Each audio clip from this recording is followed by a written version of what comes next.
Roll call, please. Markham. Here. Middleton. Quarles. Here. McGilvray. Here. Powell. Here. Miller. Here. Long. Here. Zach. Here. Here comes Tom too, so. And then we're going to have Pledge of Allegiance.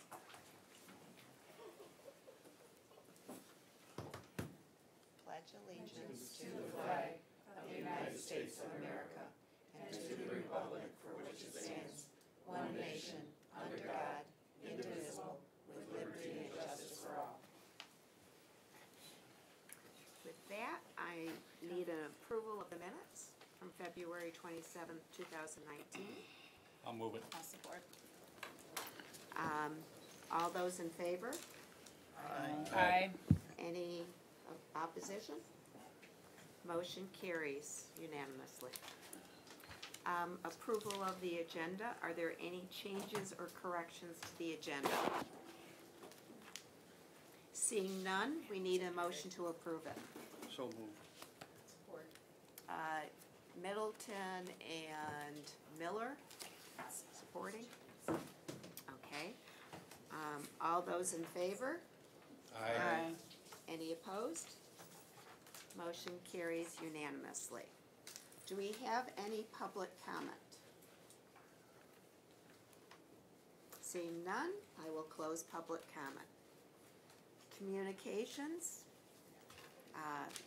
There are none for this meeting.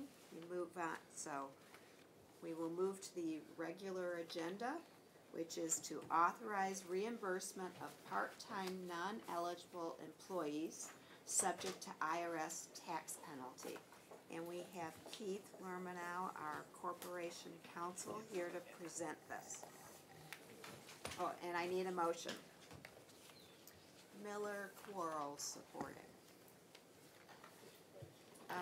Do you want to go over the? Okay. This is Wait, the- before we get started, we're going to go over the revised sheet that was presented to us. This is And Michael Andrews is going to go through the revised pieces in front of Yeah, us. so you received two additional documents here, or pieces of paper, as you sat down at committee today. The first one, if you remember, you received in your packet the resolution on today's item. The first one that you should have received, it has an underlined version under maybe the fourth or fifth whereas, and then later on down in the document, just explaining the difference of what was actually emailed to you to what the current document is for the final resolution, and that is the follow-up piece of paper that you received after that. So you have a red line version and then a finalized miscellaneous resolution.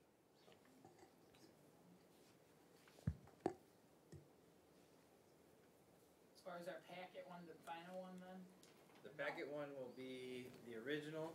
The red line will has the So that's changes an that are email, made. red line's the email one? No. No, it's one sitting before you. Okay, Don't it's have- got we a just don't have dotted the line red down lines. there. Correct. It's correct. line though. It's down there, it's line. Oh, No red lines though. There's no red Oh, lines. here, on the Yeah, second page, yeah, okay. It's on- yeah. I was like, what the heck lines are you? A black and Okay, white got it. copy. Yeah. Here's a different copy. As long as I was on the same page. Okay, I'm looking for the line too. got So it. it just kind of shows you the changes that were made to the one that in your packet, and then gives you the Okay, final version. perfect, thank you. Okay, any questions about what you see before you? So, Keith? Thank you, good afternoon. The county has a long-standing practice, going back several decades, of hiring newly retired employees as part-time, non-eligible employees. Up to now, it's worked good for us and it's worked good for the employees, but obviously we've run into a snag. According to the practice that's been going on for decades, sometimes someone would retire on Friday as a full-time eligible employee, and they would come back on a Monday as a part-time non-eligible employee, and would begin drawing on their retirement benefits, either the defined benefit plan or the defined contribution plan, and or the 457B deferred compensation plan. As the board members know, we switched to Prudential last year as our retirement provider for the DC plan and for the 457B plan. And they identified an issue with respect to this practice that's been going back for several decades. Malcolm Brown and I spoke with several law firms to try to get to the bottom of it, and ultimately decided to engage the Ice Miller Law Firm in Indianapolis, Indiana. They're very, very knowledgeable in the area. We had them research it and advise us. And we learned in the process of going through the matter that we were not adhering to IRS requirements concerning what's known as a bona fide separation from employment. Basically, when somebody retires, there can be no promise of reemployment, and the employee must be separated for a period of time. That period of time has not been clarified by the IRS. 30 days may be an appropriate period of time, but that's not clear. In any event, we were not complying with either one of these requirements because when an employee left on Friday and came back on Monday, it's pretty obvious there was an agreement that they come back. And leaving on Friday and coming back on Monday is not consistent with the bona fide separation from employment doctrine. And if you don't meet that doctrine, in essence, the IRS treats the employee as not having retired.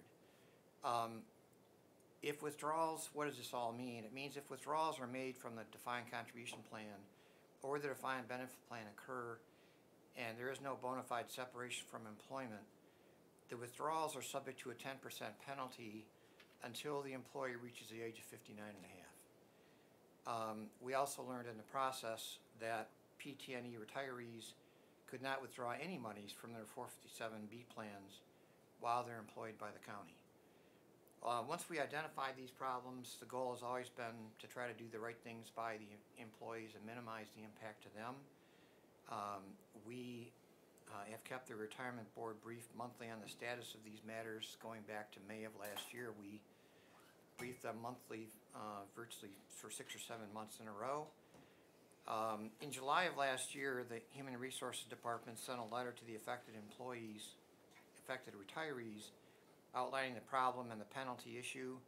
We told them at that time that we would seek authority to pay the penalties, the 10% penalties, until the end of August of last year for non-deputy retirees and until the end of the year for deputy retirees.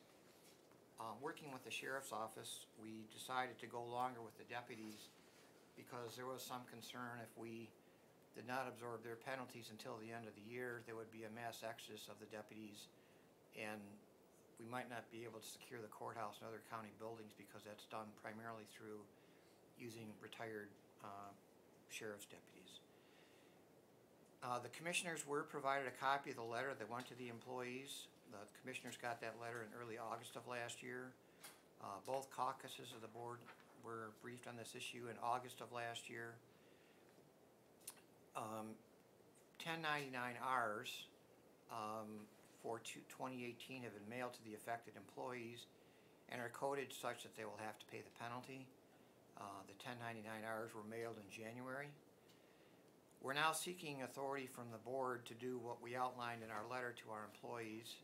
That is, pay the employees for the 10% penalty, and that amount will be grossed up because what we pay the employees will be considered taxable income by the IRS. There are 56 employees involved, and we're seeking authority to expend $306,763.03. And I just want to make it clear that this is only for the penalties for the 2018 DB and DC withdrawals. Ice Miller on our behalf submitted in October of last year a request for a voluntary closing agreement with the IRS. That's going to address retroactively any issues that arise concerning the DB and DC plans for 2015 through 2017 and 2015 through 2018 for the 457B plan. A contingent liability has been noted on the county's books in that regard for $2 million. We will come back to you. We have not had, since we submitted the request for voluntary closing agreement with the IRS last October, there have been no substantive discussions with the IRS. And when we further negotiate with the IRS, we'll determine how they want to proceed and whether they want to seek fines and penalties. Again, the goal is to minimize the impact on our employees. Once we have further negotiations with the IRS, and if we tentatively conclude an agreement, then obviously we're gonna have to come back to you folks and discuss it and obtain appropriate authority at that time, again, with the goal of trying to minimize the impact on our employees.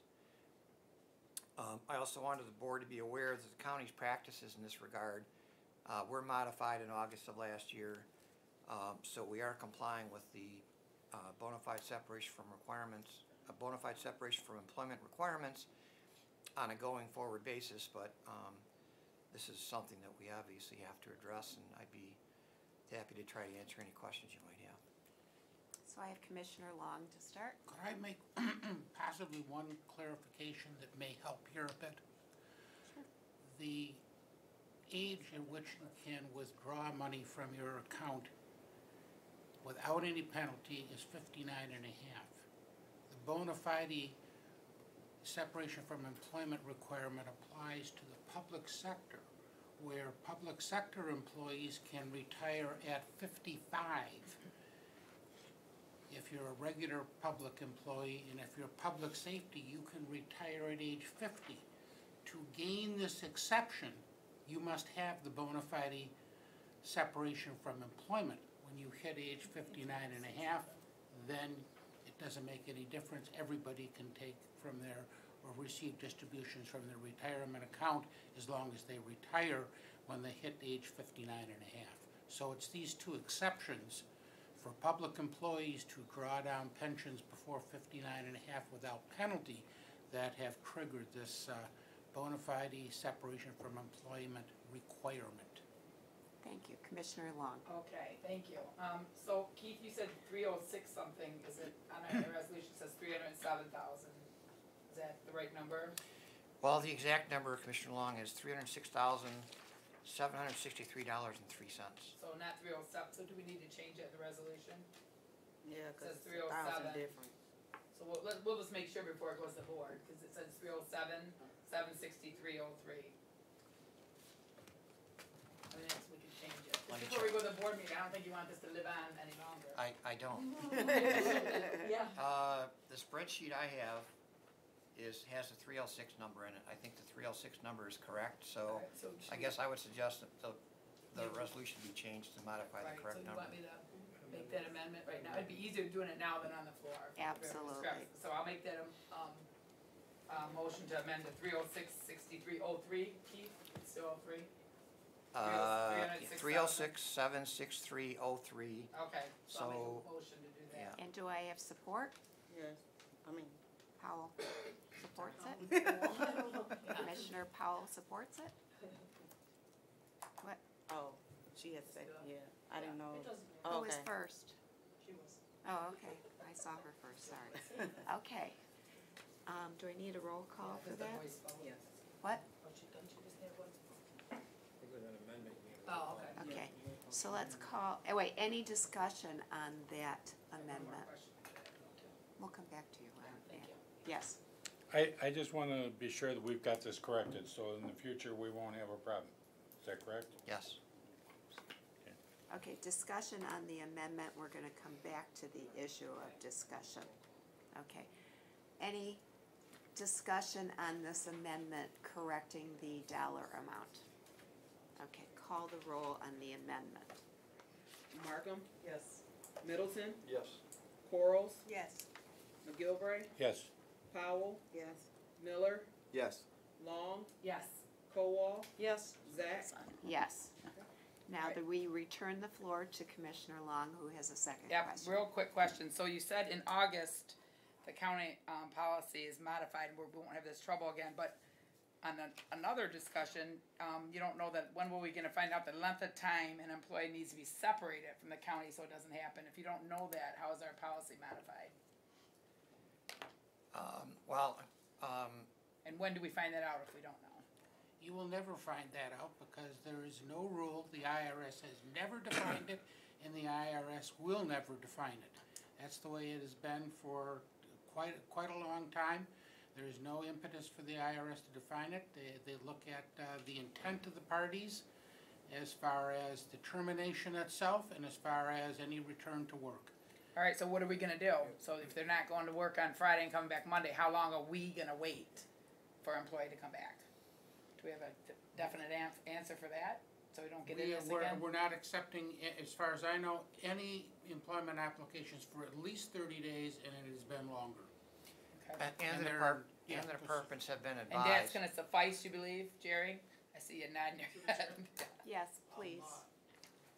First thing I want to say is, yes, we implemented a 30-day rule at HR. Okay, Second of all, in my opinion, the time period isn't the problem for us here. There's places that do a week, there's places that do 2 weeks. It's kind of, they know it when they see it. There's places that do 30, 60, or 90 days. It's the first part of that test, about there being no understanding of return. Because we all understand their return. It was a design strategy, especially during the recession. The one way to stop the loss of all this institutional knowledge was to allow our retirees that possessed it all to come back and work under the Michigan law, expressly authorized 1,000 hours. That's really how this. Excuse me, Jerry, could you come to a microphone, Oh, I'm please? sorry, yes. yeah, and he's talking low too. So as I was saying, Madam Chair, the real problem here from my perspective is, well, we could litigate probably if we wanted to what a time length is, because it's a variety of times around the country and in this state. One of our neighboring counties does 2 weeks, one does 60 days, et cetera. The first prong that Mr. Limerno talked about, the prong of there can be no understanding of a return, well, you couldn't ever sustain that because we intentionally set up a system where if you wanted to retire, we were looking for you to come back. For the deputies, as a general rule, it was to a completely different job. They went from being road deputies enforcing the general criminal laws of the state to essentially working the door and doing building security. It was great for us because they were trained, they're armed in this environment. We wanted armed people. They shoot and maintain all their law enforcement qualifications, so you have the appropriate skills on the door. So it worked for them, it worked for us. We're never going to get over that hurdle. So what we did was at HR imposed a 30-day rule. And then when we further address the rest of the retirement plan changes that we're going to go forward and look at, we're going to codify it in the plans as well. One more. Sorry, one more. And then out of that 56, how many are deputies? Do you know? I personally don't recall what Okay. the breakdown is. I know a lot, it's They're- all the they're deputies come, mostly that's where they deputies. are, they go back to. I Yes. realize that at the doors. The universe of all of this is about 56 deputies for 18, but I'm told, last number I saw was around 250 retirees globally are affected by this over the years. Okay. All right, thank you. Commissioner Quarles. Thank you, Madam Chair. Actually, my question was asked and has been answered, because I was looking at the IRS rule, and it just used a very vague word. It must be a true separation in service, and I was gonna ask you what was gonna be our separation, so. So it is very That's what I'm vague in saying, their 'cause you don't rule. wanna It's get what into they it say again. Yes. when they look at it, yeah. Well, and the departments, HR has met with the departments and made it clear to the departments that not only the 30-day situation, but you can't, when somebody leaves, you can't discuss a return for employment. You just can't do it. If somebody wants to come back, they have to go through the normal application process, go through a medical exam again if that's what's required, but they've got to go through and be rehired again. That's the present process that we've implemented as a result of this issue. Which is interesting, because that's what the next sentence say. There can be no agreement Right. when the person leaves, that they will be rehired by your organization in the future. Thank you. You're welcome. Commissioner Middleton. Yes, IRS will only go back 3 years. That's not this case, that's the one coming Right, after. we're just dealing with,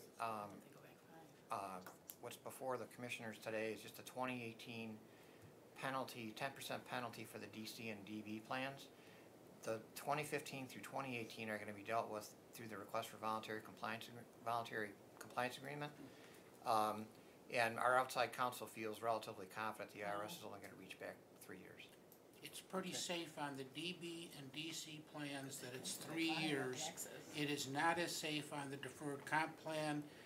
They believe it'll be 3 years, that's what will be applied, but there's not a guarantee on the deferred comp, the 457 plan.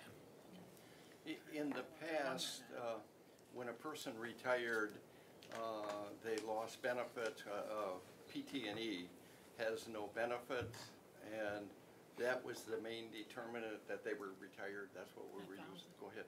Madam Chair, if I may. Please. Yeah, I mean, when I suggested that we could litigate the issue, you give up, when you leave a full-time merit system employment, obviously you give up your merit system status, which is a for-cause employment, and then you go to an at-will. You give up all your benefits, and that's, depending on what calculation you want to use, let's say it's 35 to 40-some% of your compensation. So you're doing a compensation. For most of the people affected, they come back to a substantively different job. Not all of them by any means, but most of them do. So there are a lot of things to argue about whether or not you've really changed jobs. The one thing that's a constant is obviously the name of the employer. But, you know, being brave and litigating with other people's money over the course of what would be years didn't seem to be the prudent thing. Are you done? Yes. Commissioner Miller. Thank you, Madam Chair. I appreciate the 30-day take your eyes going with HR, because I've dealt with this in the past, and 30 days is typically what I've seen, and if there's been no issue. Like you guys implemented that. I appreciate that. Are there other questions? Commissioner Markham. Thank you, Madam Chair. Could you speak a little bit more in detail about this $2 million and what that's, you said it's gonna be a contingency liability that's in the budget going forward. Can you tell me what that is for, exactly? Well, it's, I guess at this point, it's our best guess as to what the IRS might try to extract from us pursuant to the voluntary compliance agreement process for the years 2015 through 2018 for the defined benefit and defined contribution plan, and the years 2015 through 2018 for the 457B plan. That's our estimate at this point. As I indicated, there have been no substantive discussions yet as to what the IRS wants to do. Our main objective is basically to make sure that our employees are protected and the county absorbs that liability. But until we have some substantive discussions with the IRS, that's about the best we can do in terms of estimating what that liability might be. Okay, and that represents, excuse me, the 250-ish employees that you think is the whole universe that's affected? Yes. Okay. And most of these 250 are sheriffs, or are there multiple occupations in all of this? Multiple. I think the lion's share are sheriff's deputies, but I think There are- pretty there are much multiple. all of the departments in the county were impacted in some way, shape, or form, but I think it's fair to assume the lion's share are sheriff's deputies. Okay. That's all I have, Madam Chair. Thank you very much. So Commissioner Long, then Commissioner McGilvray. Can you remind me when she was asking, when Commissioner Markham was asking her question, did we find out this from the IRS from when they got their 1099-R? How did we find that out? The employee said, oh my gosh, I'm taxed, or what? I forgot. This arose, Commissioner Long, when we switched our retirement provider Oh, to with Prudential in April of last Okay. year. They're the ones that raised the issue. Once they raised the issue, then we began looking into it Okay. and determined we had a problem. And we agreed with outside counsel, we would correct that problem retroactively 2015 through 2017 through the voluntary compliance agreement. But that 2018, since we were ongoing last year, had to be addressed separately. That's why we issued, and for 2018, there were 56 employees impacted, and we issued them the 1099s in January of this year, and these are the people that we're trying to make whole at this point. And that was on there, then that was the first 1099-Rs was this year, that was on there saying that they owe taxes on Right, They're it was fine. indicated it was not a normal distribution, Okay, which means you gotta pay the 10% penalty on it. okay, so, cause we switched to Prudential, that's who caught or suggested, that, okay, alright, thank you. Thank you, Commissioner McGilvray. Yeah, when was it that the IRS code changed, in that provision? The actual rules, as near as we can tell, came about 1940, 1944, something along those lines. My limited research of the issue is they were established with a view towards stopping small privately held corporations who would dump a bunch of money into retirement systems from temporarily leaving the family business for a day and then taking out the money and then starting over again the next week. So that was the evil that they were trying to do. We're not the first government in the country that has found this out the hard way. And one of the things we looked at is how the other places handled it, Fort Lauderdale, some of the other places. And the reality is our $2 million liability, it's not a budget, it's a contingent liability in the sheets, was based on what do we think the worst case scenario is, and then we hope to negotiate around. Our understanding, my understanding anyway, is they were very equitable, let's say, in dealing with the governments. As soon as they found out this wasn't an attempt to mislead anybody. It's important for everybody to understand nobody got money that wasn't theirs. There's no money missing.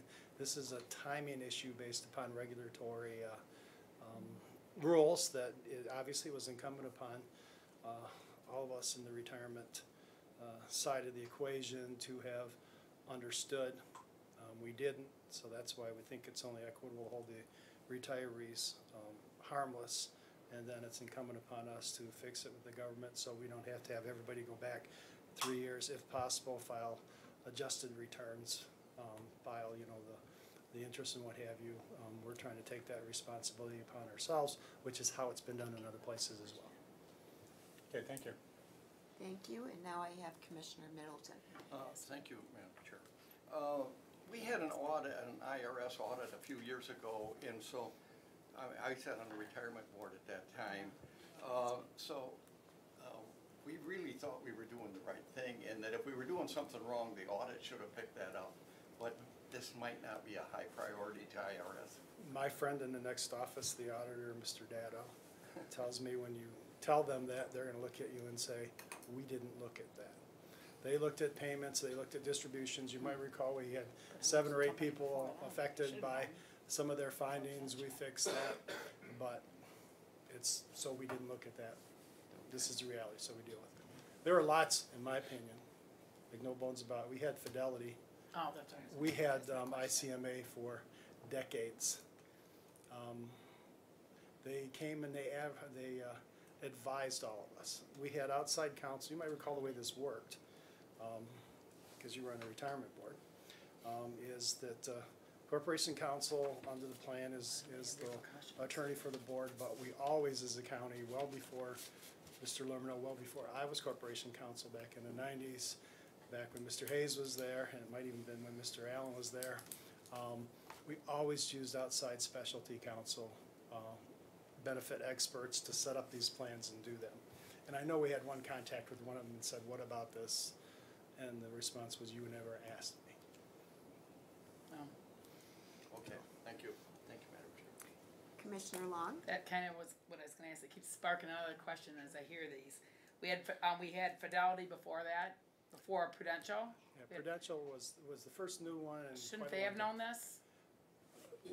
And is I there believe any- what they're gonna tell you, as you go back and try and unwind this, is we did our side. We didn't know what ICMA was doing. ICMA will tell you, they didn't know what Fidelity Oh, was so doing. they're And both so they gonna didn't blame, talk. so neither of those companies are, could be held accountable, it's on us, right? The way I'd answer it is, we can explore all that stuff, and frankly, are exploring it. But the reality is, the captains of the ship are responsible, even if it runs aground when you're in Dubuque, Iowa. It's our responsibility to meet, Okay. ours being the county. Okay, Commissioner Markham? Thank you. I'd just like another clarification. I think I understood what you said, but for the employees between 2015 and 2018 who all of a sudden are gonna find out are they gonna get a 1099 like the ones this year are getting? Or is that gonna be handled differently? My understanding at this point is, once we find out from IRS how they want us to do it, we'll respond that way. We have talked, we being HR, has met with everybody that's affected this year individually, started to meet with them, and so we could alert employees what was happening, give them notice of what was, they were gonna see a 1099 for the first time, what they need to do with it. For instance, when we pay these claims to them, the money isn't, oh, I can go to California now, unless they've already paid their taxes. It's, here's the money mathematically calculated based upon the amount of your withdrawal, and then any interest accruing thereon, you give that to the IRS, and then your obligations are met to the tax man for the year on this portion of your compensation. So the employee is going to do it themselves, they're gonna They get have the to. check, they're gonna have to pay, Yes, so, under the law, it always, even in the terms of this plan, frankly, okay, the employees are always responsible for their own taxes. right. Yeah. So even back to the 2015 Yes, ma'am. population, Well, okay. The objective with the voluntary closing agreement is going to try to take that burden off the employees back. And we're hoping that the IRS will be receptive to that, because the objective is not to have the employees have to file amended tax returns going back to 2015. Yeah, that's what I wasn't And understanding. we're hoping that they will be receptive to that approach, and that we can unburden the employees in that regard, but until, we have some further discussions with them, we can't make any real affirmative representations what their response is going to be.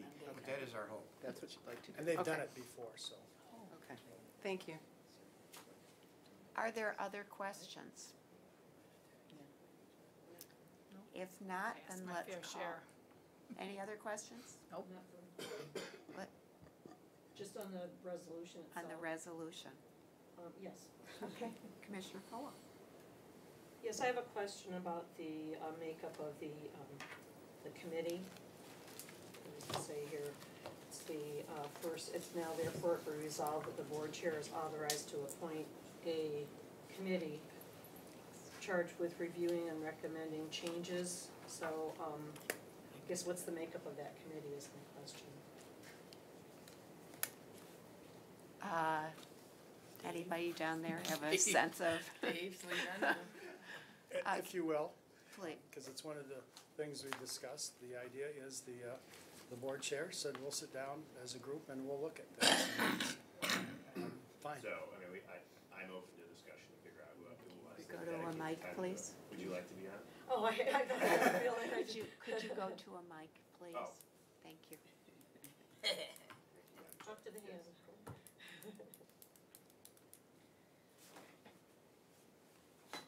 Thank you, Madam Chair. Yes, so the committee, at this point was to create a space to be able to look deeper at this, to make certain that not only anything related to this is addressed, but so that something that doesn't happen again, and working with the administration to figure that out. So, don't have an exact number. I think a rather small group, and Commissioner Cowell, if you'd like to be part of that. I'm gonna step aside. Commissioner Middleton, I'm gonna But- voluntold him. Right. Well, and I was gonna talk with Commissioner Ginchel to see how he'd like to proceed. But, do this in a bipartisan way, work in a schedule that works with administration, just to, informal, but to bring back a formal, a report and update to the full board and everything. But we'd be working with administration to figure out how to do that. Thank you. Any other questions? Sure. Any other questions about this resolution before you? If not, we're going to vote on the resolution as amended. The amendment, again, is changing just a numerical figure. So with that, let's call the roll. Middleton, Yes. Quarles, Yes. McGilvray, Yes. Powell, Yes. Miller, Yes. Long, Yes. Kowal, Yes. Markham, Yes. Zach. Yes. Motion carries unanimously. Thank you. Any other business come before the Finance Committee? There is no need for a closed session, so we will not go into closed session. And that was in the event that there were things that Commissioner Quarles we left that a possibility if we needed to go into closed session to discuss anything further on this matter. That's why we posted for it. Okay, any other, business before us? Not, I'm going to adjourn the meeting.